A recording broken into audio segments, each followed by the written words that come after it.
네, 여러분 안녕하세요. 한 주도 잘 보냈어요? 우리 오늘도 함께 영상으로 공부를 해봐요. 지난 시간 복습해 볼까요? 지난 시간에 우리는 솔로몬 왕이 하나님이 말씀하신 대로 성전 건축을 다 끝내는 이야기까지 들었었죠. 하나님께서는 솔로몬의 아버지인 다윗에게 성전을 어떻게 건축할지를 다 알려주셨고, 다윗은 하나님께 배운 대로 아들인 솔로몬에게 알려주었었어요. 그리고 솔로몬은 하나님의 말씀에 순종하면서 그 성전을 완성했어요. 우리는 이 이야기를 통해서 한 가지 배울 점이 있다는 사실을 어, 떠올렸었어요. 그것이 무엇이었어요? 솔로몬이 지은 이 성전, 그리고 이 성전에서 하나님께 드려질 제사, 그리고 그 제사를 섬길 제사장, 이 모든 것들이 다 한 사람을, 누구를 그림자처럼, 누구의 그림자와 같은 것이라고 했죠. 그것이 바로, 그분이 바로 누구셨죠? 여기 네모칸에 들어가는 네 글자가 무엇일까요? 맞아요. 우리가 믿는 예수 그리스도셨죠. 예수님께서는 죄를 위해 단 한 번의 제사를 드리시고 하나님 오른쪽에 앉으셨습니다. 라는 이 히브리서 말씀에서 우리가 알 수 있듯이 구약시대의 제사장들은 죄인이었기 때문에 매번 그 제사를 반복해서 드려도 죄의 문제를 해결할 수는 없었어요. 하지만 예수님께서는 이 땅에 하나님이시자 사람으로 오셔서 단 한 번의 제사로 우리의 죄를 용서해 주셨어요. 용서하는 일을 해주셨어요. 그리고 그 예수님이 참된 성전이자 우리의 유일한 제사장이라는 사실을 우리는 기억해야 했죠. 그 예수님께서 우리에게 주시는 은혜를 날마다 기억하는 우리가 되었으면 좋겠어요. 오늘 배울 내용으로 넘어가 봐요. 우리 같이 제목 같이 한번 읽어볼게요. 시작. 솔로몬이 하나님의 약속을 의지해서 기도했어요. 이제 성전을 다 건축한 솔로몬이 이스라엘 백성들 앞에서 그 성전에서 하나님의 약속을 의지해서 기도하는 장면이 역대하 6장에 나오는데요. 기도하기 전에 솔로몬은 먼저 하나님을 찬양해요. 하나님이 약속하신 대로 그 약속을 이루어 주셨기 때문에 그 하나님을 찬양해요. 그리고 이제는 다시 그 하나님의 약속을 의지해서 하나님께 기도하는데요. 내용은 길지만 우리 38절 마지막 빨간색 줄로 쳐져 있는 부분부터 39절까지 밑에 있는 네 줄을 같이 한번 읽어볼까요? 시작. 이 성전을 향해 주께 기도드리면 주께서 계시는 하늘에서 그들의 기도를 들으시고 그들을 도와주십시오. 주께 죄를 지은 그들을 용서해 주십시오. 지금 솔로몬 왕이 하나님께 기도하는 내용이 무엇이냐면 이제 이 성전에서 하나님께 제사를 드리며 이스라엘 백성들이 살아갈 텐데 그들은 죄인이기 때문에 언제나 완벽하게 살아갈 수 없고 때로는 죄를 지을 것이에요. 그 죄를 짓고 그 죄에 따른 벌을 받으며 살 거라는 것을 솔로몬은 알았어요. 그래서 그들이 죄를 짓고 그 죄를 회개하면서 하나님 앞에 나와 성전을 향해 기도드릴 때 하나님 그들의 기도를 들어주시고 그들을 용서해 주세요. 그들에게 은혜를 베풀어 주세요. 라고 솔로몬이 기도하고 있는 거예요. 솔로몬이 이렇게 기도할 수 있었던 이유는 무엇일까요? 솔로몬은 무엇을 알았기 때문에 이렇게 기도할 수 있었을까요? 그것은 바로 솔로몬이 했던 말을 통해서 우리가 알 수 있는데요. 다윗에게 베푸신 은혜를 기억하소서라는 말을 솔로몬이 했거든요. 기도를 하면서. 여기서 은혜라는 이 말은 더 다른 말로 표현하면 하나님의 사랑이라고 표현할 수 있어요. 솔로몬은 지금 무엇을 의지하고 있을까요?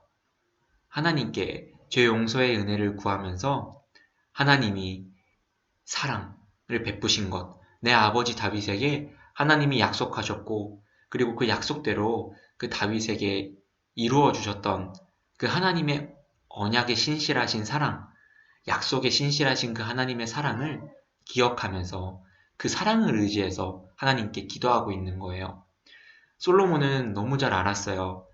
하나님과 약속을 맺은 이스라엘 백성들은 죄인이기 때문에 언제나 그 약속을 지킬 수 없다는 것을요. 하지만 동시에 또 한 가지 사실을 너무 잘 알았던 거예요. 그것은 바로 이스라엘 백성들이 죄를 지었음에도 불구하고, 지을 것임에도 불구하고 하나님은 언제나 그 약속에 신실하게 그 약속을 지키실 것이라는 것을 알았어요. 그래서 솔로몬이 이렇게 기도할 수 있었던 거예요. 이런 솔로몬의 기도를 통해서 우리가 배울 수 있는 것은 바로 우리도 하나님께 우리의 죄를 깨닫고 회개하며 나아갈 때 우리에게 구원의 은혜를 하나님께서 베풀어 주시고 죄를 용서해 주신다는 사실을 알 수 있어요. 솔로몬의 때에는 하나님의 이름을 두시려고 하나님이 지으신 그 성전을 향해서 기도해야 했고 그 성전에서 하나님께 제사를 드려야 했지만 이제 예수님이 오신 이후에 우리는 참된 성전이신 그 예수님의 이름을 부르면서 기도하면 성전에서 일어났던 하나님이 죄 용서의 은혜를 베푸셨던 그 은혜가 우리가 예수님의 이름을 부르며 기도할 때 우리에게 하나님께서 주시는 것이에요. 이 사실을 기억하고 기도할 때마다 예수님의 이름을 부르며 그 예수님의 이름을 의지할 수 있는 우리가 되었으면 좋겠어요.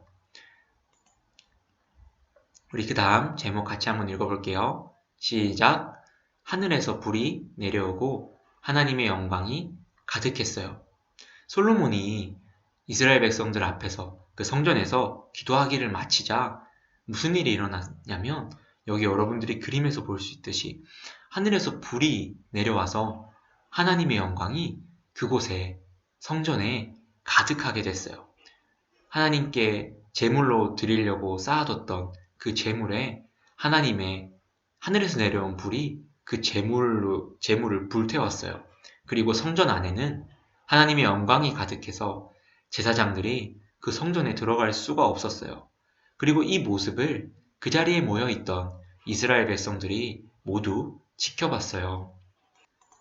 예전에 시내산에서 이스라엘 백성들이 성막을 처음 짓고 나서 그 성막에서 바로 이러한 일들이 일어났었는데 하나님의 영광이 가득하고 그래서 이스라엘 백성들이 그 영광을 볼 수 있었는데 지금도 마찬가지로 하나님이 솔로몬의 기도가 끝나자 그곳에 그 제물을 하늘에서 불을 내리셔서 제물을 불태우시고 성전에 하나님의 영광이 가득하게 하셨어요. 이 일이 이 자리에서 이 순간이 일어난 거지만 그래서 이후에는 이 성전에서 제사 드리는 순간마다 하늘에서 불이 내려오고 하나님의 영광이 그 성전에 가득해서 이스라엘 백성들이 모두가 다 그것을 볼 수 있었던 것은 아니었지만 이 일을 통해서 하나님은 분명히 알려주셨어요. 이곳에서 자신에게 하나님께 제사를 드리고 기도 드릴 때 하나님은 그들과 함께 하시고 그리고 그 자리에 함께 하시겠다는 걸 하나님은 이 일을 통해서 이 사건을 통해서 보여주셨어요. 오늘날 우리가 드리는 예배의 자리도 이와 같은 일이 일어나요. 우리가 눈으로 볼 수 있게 하늘에서 불이 내려오고 하나님의 영광이 가득해 보이는 것은 아니지만 실제로 우리가 예배에 나와서 교회에서 하나님을 예배할 때 그 자리에 하나님은 함께 하시고 그 자리에 하나님의 영광이 가득하다는 것을 오늘 우리는 역대하 7장 말씀을 통해서 배울 수 있어요.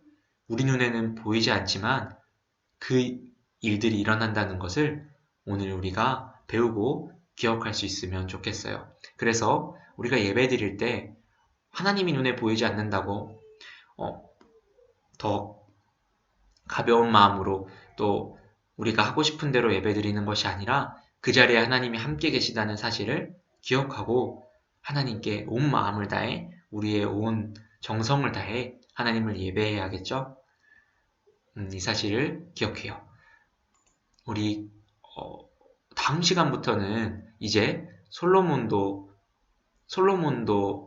이 세상을 떠나고 솔로몬의 아들인 르호보암이 왕이 되는 이야기가 나오는데요. 솔로몬 시대 이후로는 이스라엘이 두 나라로 나뉘게 돼요. 남쪽 유다와 북쪽 이스라엘로 나뉘어서 이스라엘의 역사가 계속돼요. 그 이야기를 우리 다음 시간부터는 계속 배워볼게요. 오늘은 우리 여기까지 공부할게요.